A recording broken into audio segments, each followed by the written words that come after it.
Hello विद्यार्थियों, नमस्कार। आप सभी का स्वागत है Shiv Shakti classes YouTube channel पर।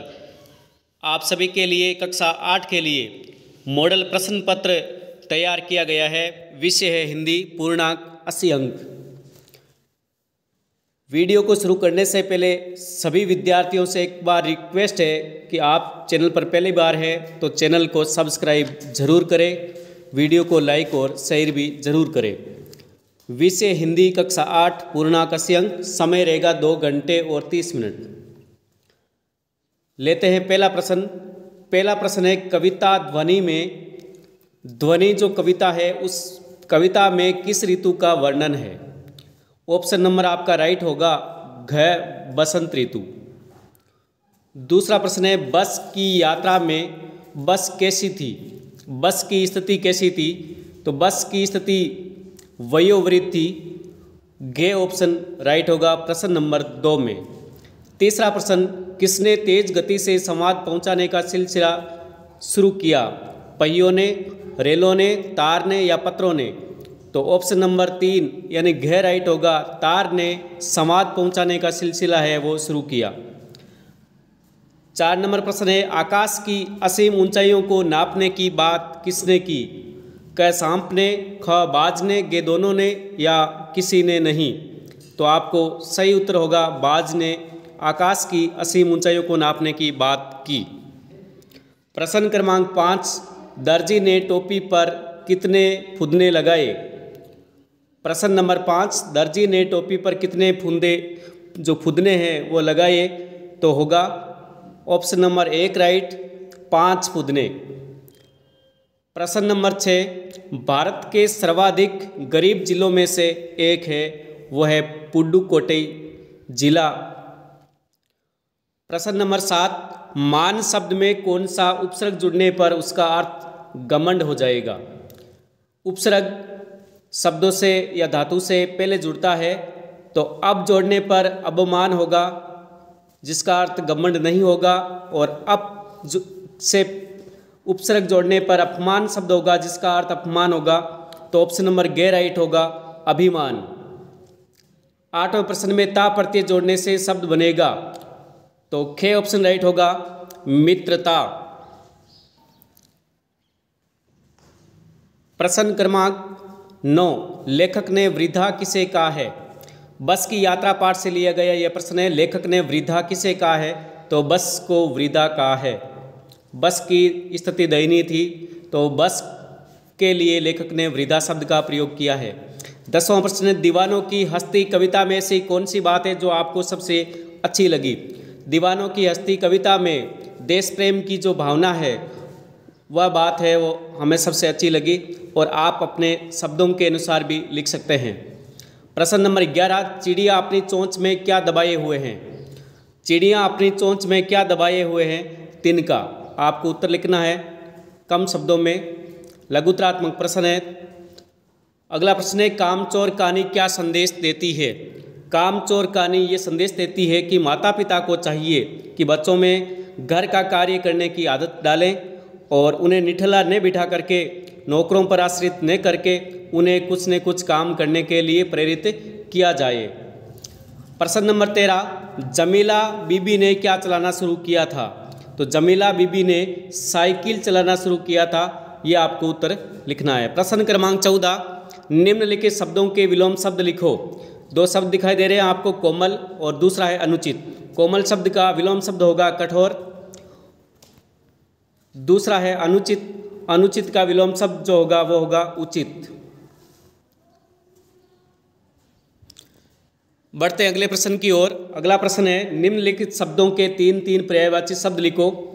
पेड़, पेड़ के 3 पर्यायवाची आप लिख सकते हैं विटप, तरु, विटप, तरु, पादप। और आकाश के 3 पर्यायवाची शब्द लिख सकते हैं नभ, व्योम, गगन, अंतरिक्ष।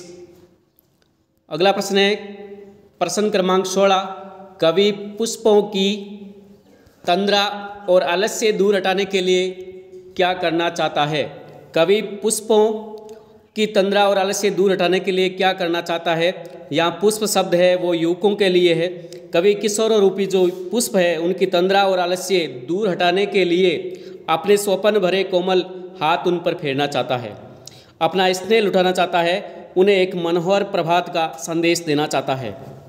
प्रश्न क्रमांक 17, हम धूल उड़ाते जहाँ चले से कवि का क्या तात्पर्य है?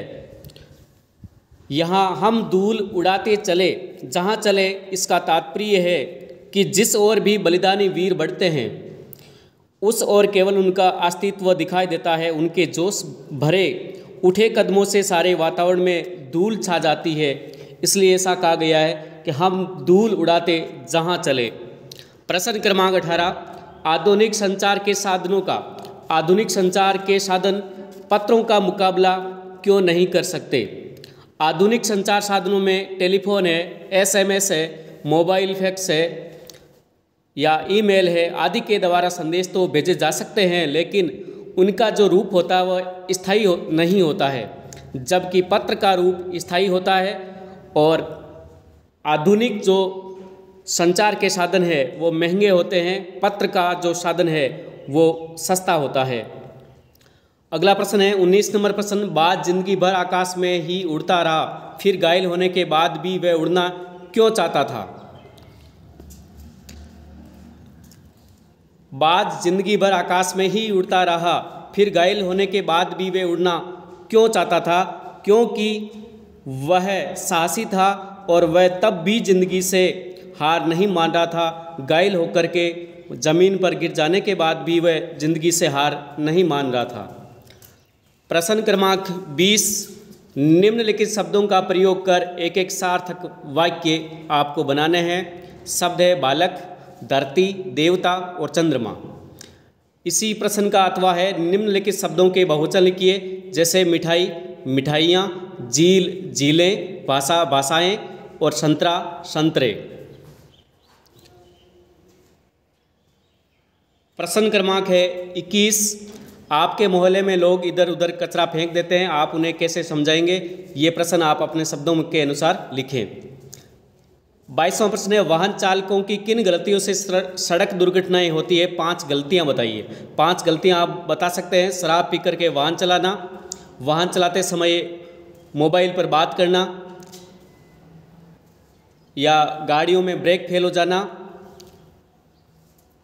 प्रश्न नंबर 23, इस गद्यांश को पढ़ करके पूछे गए प्रश्नों के उत्तर लिखने हैं। लाख की चूड़ियाँ पाठ से ये लिया गया प्रश्न है, लेखक को किसके यहाँ जाना अच्छा लगता था? लेखक मामा के यहाँ बदलू काका जो है वहाँ जाना उन्हें अच्छा लगता था। लेखक अपने मामा के घर कब तक रहता था? गर्मी की छुट्टी में एक आध महीने वार रहता था। तीसरा प्रश्न है गांव में रहते हुए लेखक को किसका ध्यान नहीं आया? बदलू काका का ध्यान नहीं आया। लेखक लंबी अवधि तक अपने मामा के गांव क्यों नहीं जा सका? क्योंकि उनके पिता की एक दूर के शहर में बदली हो गई थी, स्थानांतरण हो गया था, इसलिए वह लंबी अवधि तक अपने मामा के गांव नहीं जा सका। 24वां प्रश्न है निम्नलिखित में से किसी एक पद्यांश की सप्रसंग व्याख्या कीजिए। पहला पद्यांश है देखी सुदामा की दीन दशा, करुणा करी के करुणा निधि रोए, पानी प्रात को हाथ छुयो नहीं, नैनन के जल सो पग धोए। सुदामा और कृष्ण की भेंट होने पर सुदामा की दीन दशा देख करके करुणा निधि यानी भगवान कृष्ण की आंखों से आंसू बह रहे थे। उन आंसुओं से जो पात्र है वो भी जल से भर गया और उसी से आंखों के आंसुओं से ही उनके पैर धोए गए। ये आप सुदामा चरित्र से लिख सकते हैं। अगला प्रश्न है 25वां, समाज में व्याप्त लड़का और लड़की के भेदभाव से संबंधित 2 छात्राओं के मध्य अपने वार्तालाप को अपने संवाद के रूप में आपको लिखना है। और 25वां का अथवा है वो टीसी लेने हेतु प्रार्थना पत्र का है, वो भी आप लिख सकते हैं। 26वां प्रश्न है निबंध का।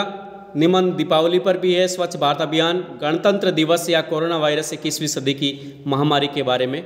इनमें से किसी एक शीर्षक पर आप निबंध लिख सकते हैं। और 26वां प्रश्न का अथवा है लोमड़ी और अंगूर। किसी एक पात्र समूह का आधार मान करके आपको 150 शब्दों में कहानी लिखनी है। दूसरी है शेर और खरगोश की, तीसरी है खरगोश और कछुआ की, और चौथी है मधुमक्खी और चिड़िया की। ये बड़े प्रश्न हैं। बड़े प्रश्न एक ही वीडियो में समायोजित नहीं किए जा सकते, इसलिए छोटे सभी प्रश्न 20 तक हमने हल किए हैं। आगे इसी तरह के मॉडल प्रश्न पत्र आपको इसी यूट्यूब चैनल पर मिलते रहेंगे। और एक बार पुनः सभी विद्यार्थियों से रिक्वेस्ट है, यदि आप चैनल पर पहली बार विजिट कर रहे हैं तो चैनल को सब्सक्राइब जरूर करें। धन्यवाद विद्यार्थियों।